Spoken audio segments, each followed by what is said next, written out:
अस्सलाम वालेकुम रहमतुल्लाहि वबरकातुहू। दोस्तों, अगर आप चाहते हैं किसी के दिल में अपनी मोहब्बत डालने के हवाले से या किसी को अपनी मोहब्बत में फ़रेफ्ता करने के हवाले से चाहते हैं कि कोई आसान सा अमल हो कि हम करें तो अगले बंदे के दिल में आपकी कदर, आपकी मोहब्बत पैदा हो, आपकी उल्फ़त पैदा हो, तो उसके लिए ये किताब है एक अमलिया मुजर्रब अमलियात व तावीज़ात।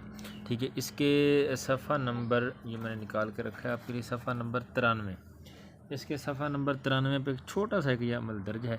ठीक है, इसको आप देख लें, बिल्कुल आसान सा, कोई मुश्किल नहीं है।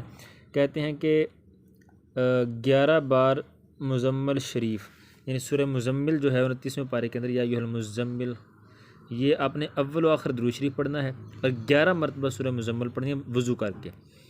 और ये किसी खुशबूदार फूल पर या फिर जो इत्र होता है यानी खुशबू होती है लगाने वाली, उस पर दम कर लें और इसको अपने पास रखें। ये अब जिसको भी सुंघाएंगे यानी इसकी खुशबू जिसको भी आप पेश करेंगे, वो फूल के ज़रिए से या खुशबू के ज़रिए जिसको सुंघाएंगे, इंशाल्लाह फ़रीफ्ता हो जाए, यानी आपसे मोहब्बत करने लगेगा, उसके दिल में आपकी उल्फ़त, आपकी मोहब्बत पैदा होगी इंशाल्लाह।